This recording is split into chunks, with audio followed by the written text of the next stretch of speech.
La comedia italiana no tenía piedad. A partir del siglo XV se popularizó en las obras de teatro locales un curioso personaje, il capitano spagnolo, un soldado grande y fanfarrón que adoraba pavonearse ante las mujeres, pero que era el último que se unía al combate, y el primero en batirse en retirada si la batalla pintaba mal. Era un presuntuoso que afirmaba que el vello de su pecho rompía las camisas y que sus gestas eran conocidas en todo el viejo continente, pero que cuando tocaba lanzarse a la brega, se escabullía. El capitano españolo fue uno de los pilares sobre los que se alzó la leyenda negra contra el Imperio español, porque, como bien explica el escritor e investigador José Luis Hernández Garbi en su obra Eso no estaba en mi libro de la leyenda negra, la propaganda contra la monarquía hispánica no se forjó en Holanda o Francia, como se creía hasta ahora, sino que hunde sus raíces en aquella Italia superada, asfixiada y rencorosa. Yo soy Manuel Villatoro, de la sección de Historia de ABC. Y yo, María Romero, de la sección de podcast del periódico. Hoy, en Estamos en la Historia, el verdadero origen de la leyenda negra contra el Imperio español.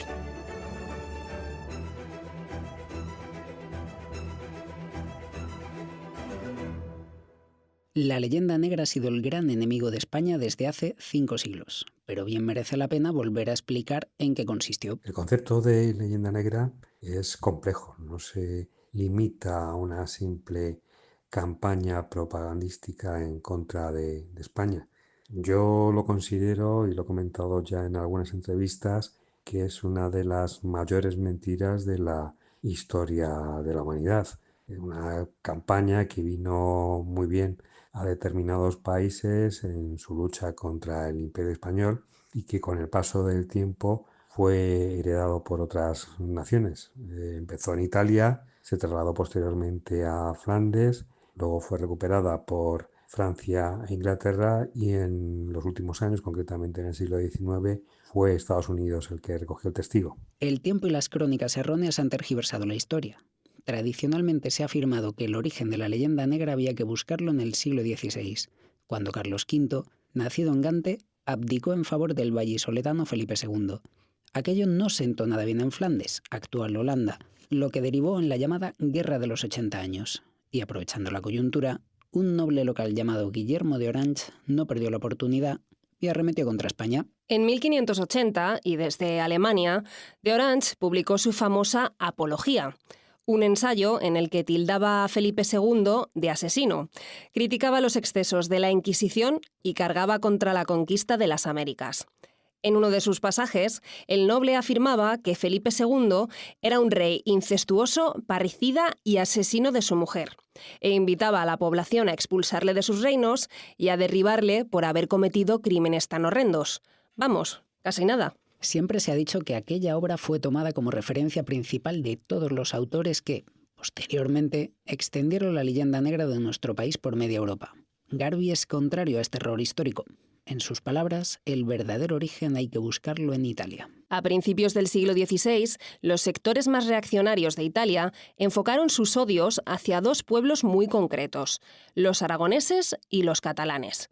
En parte es lógico, porque ambos le hacían la competencia a los italianos en el Mediterráneo a nivel comercial y militar.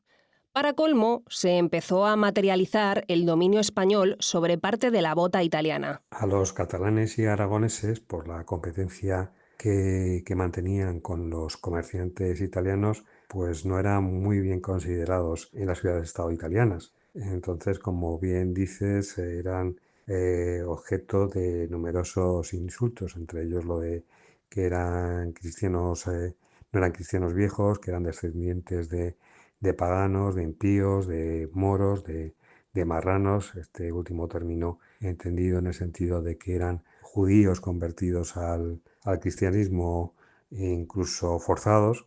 Y bueno, pues estos catalanes y aragoneses encarnaban todas los peores defectos de la naturaleza humana, desde la tacañería, la usura, la falta de limpieza, el deshonor, en fin, toda una serie de características que adornaban a los catalanes y a los aragoneses y que posteriormente se extendieron al resto de españoles. Garbi mantiene que esa inquina se extendió al resto de los españoles, principalmente a partir de la llegada de los Austrias a la península con Carlos V, cuando el poder de la ya sentada monarquía hispánica se extendía por toda Europa y también por el norte y por el sur de Italia.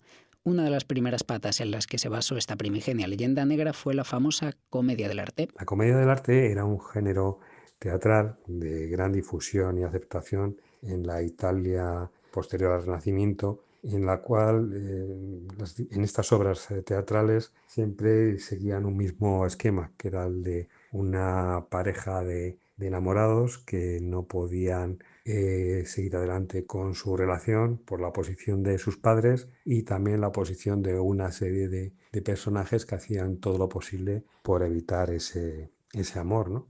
Entre esos personajes que luchaban por evitar que la pareja pudiera vivir su amor, pues estaban los padres respectivos que se oponían a la relación, y luego pues había algunos otros personajes como era el dottore, que es el doctor, que era pues un viejo rico con el que a lo mejor la familia de ella quería casarle. Y luego había otro personaje también muy característico de la comedia del arte, que era el capitano Matamoros, el capitán Matamoros, que era la encarnación de un soldado de los tercios españoles, que bueno, pues reunía todas las características del personaje perverso, malvado, fanfarrón, en fin, las peores características y adjetivos que se le podían achacar a este tipo de personajes, a uno de los malos de la comedia del arte, que como ya digo, pues lo que buscaba era relacionarse con la protagonista de la obra utilizando sus malas artes. A partir de ahí, las falacias se desataron dentro y fuera de la región. La hostilidad hacia España, que surgió durante el siglo XVI, no se quedó confinada al ámbito italiano, sino que se extendió por toda Europa y sirvió de base para la propaganda antiespañola posterior, especialmente en los países protestantes y en Francia. En este sentido, los italianos crearon los primeros estereotipos sobre los españoles y otros pueblos los adoptaron, ampliaron y adaptaron a sus propios intereses políticos y religiosos. En Italia nació toda una retahíla de prejuicios en torno a nuestros compatriotas de la época. Estaba el español cruel y sanguinario, el soberbio y orgulloso, el fanático y religioso, el codicioso y ambicioso, también el opresor y enemigo de la libertad.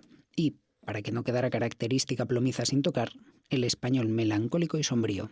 Entonces, ¿por qué se ha considerado que fue Flandes donde nació la leyenda negra? Según narra Garvey, en eso no estaba en mi libro de la leyenda negra, porque los holandeses fueron unos maestros de la propaganda y sus mentiras extendieron sus tentáculos de una forma más eficiente. Los nacionalistas de Flandes, la verdad es que fueron muy hábiles a la hora de servirse de la leyenda negra para atacar a España.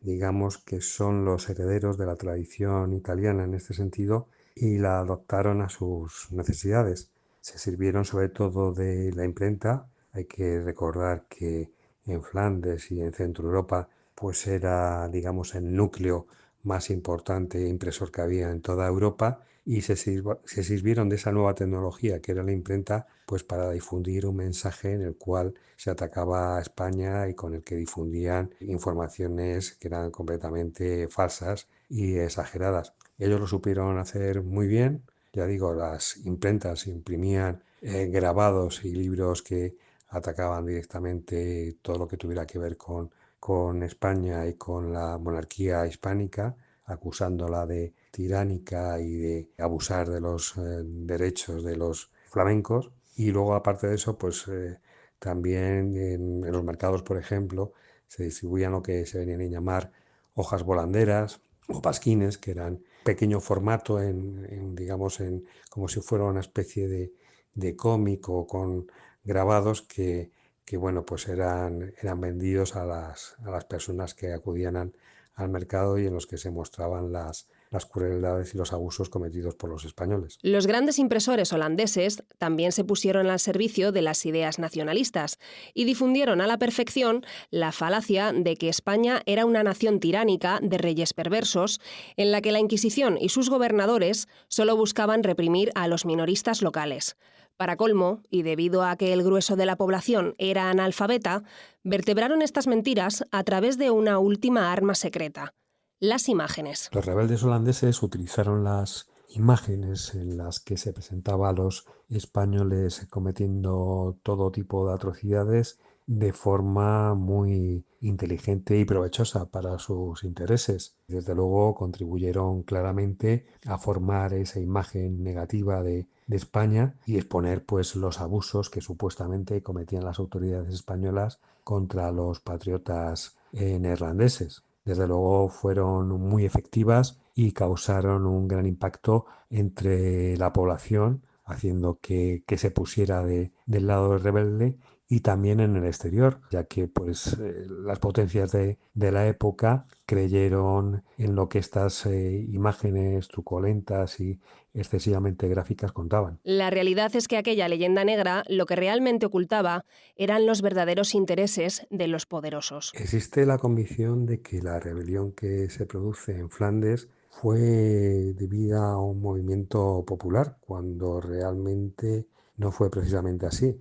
Es cuando los nobles flamencos, deseosos de adquirir un mayor poder en la administración de esos territorios de la monarquía hispánica, pues se sirven sobre todo de la reforma protestante y del descontento popular por una grave crisis económica que se producía en aquel entonces en estas regiones para azuzar al pueblo en contra de la autoridad española.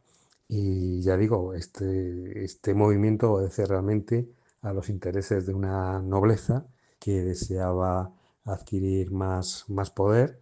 Muchos de estos nobles habían prestado grandes servicios a la monarquía española y ya digo, cuando llegó el momento, pues se sirvieron de estas armas, también de la propaganda, por supuesto, para convencer al pueblo y ponerle en contra de la autoridad española. Garbi defiende que la forja de estas dos leyendas negras no fue paralela. La italiana se dio antes que la creada en Flandes. Eso sí, ambas coinciden en muchos elementos. Por un lado, buscaban desprestigiar a la gran potencia, la monarquía hispánica, y por otro, se valieron de todas las armas a su disposición para humillar a su adversario. Aunque los argumentos fueron muy diferentes. En Italia, la crítica era moral y llegaba desde la comunidad artística. Se afirmaba que los españoles eran infieles y descendientes de musulmanes y judíos, debido a la conquista de la península tras el 711. En Flandes, por el contrario, se buscaba extender un sentimiento nacional para separarse del imperio, y eso se hizo cargando contra instituciones como la Santa Inquisición. En Italia no se utiliza la Inquisición en esta campaña contra España y todo lo que tenga que ver con lo español, precisamente porque todavía no, como institución, no había alcanzado la difusión que posteriormente llegaría a tener, ¿no? La difusión y la importancia que pudo tener, ¿no? A los italianos les bastó con atacar los arquetipos hispanos para lanzarse de lleno en esos inicios de la leyenda negra contra España, ¿no? Y luego en un plano más general, pues la verdad es que la Inquisición no es tan espeluznante y tan truculenta como se ha encargado de presentarla la leyenda negra, ¿no? Hablando de esos grabados y de esas publicaciones que se realizaban en Flandes y Centro Europa atacando a España, pues hay muchos grabados y muchas imágenes en las que se presentan multitudinarios autos de fe en la que eran ejecutados muchos de los condenados por la Inquisición. Hay que decir que desde luego la Inquisición cometió abusos, condenó a gente a muerte, pero no a las cifras a las que nos tiene acostumbrados la propaganda, sobre todo anglosajona, ¿no? No se produjeron esos miles de víctimas de los que tanto se ha hablado, ¿no? No se puede hablar de cifras oficiales en este caso, pero las cifras que aportan los que han estudiado el tema, pues la verdad es que no llegan a esos números tan abultados que presentan otros autores, ¿no? Que cifran el número de muertes entre los 30.000, 40.000 o incluso 60.000 ejecutados por la Inquisición. Las cifras reales parece que no alcanzaron más allá de las 2.000 sentenciados a muerte, y en cambio pues en los países centroeuropeos o en Inglaterra, en su lucha contra los católicos, cuando intentaban que la religión anglicana fuera la imperante, pues en esas persecuciones religiosas, en Francia también, pues se produjeron muchísimas más víctimas, ¿no? Y los condenados por brujería o por herejía en Centro Europa, pues superan claramente las cifras que se suelen achacar a la Inquisición. Como tantas veces, la historia no solo se escribe con batallas, sino con palabras y con ideas. La llamada leyenda negra nació del miedo, de la rivalidad y de la necesidad de unos pueblos de justificar su poder frente a otros. Lo que empezó en Italia como una disputa cultural se extendió por toda Europa, envolviendo a toda España en un manto de sombras que, aún hoy, cuesta despejar del todo. Pero cada mentira tiene su contrapeso en la memoria y, por suerte, son cada vez más los expertos que los apoyan. Muchas gracias por escuchar. Estamos en la Historia es un programa realizado por Manuel Pérez Villatoro e Israel Viana. Todos sus episodios están disponibles en la web del periódico abc.es y en las plataformas de audio.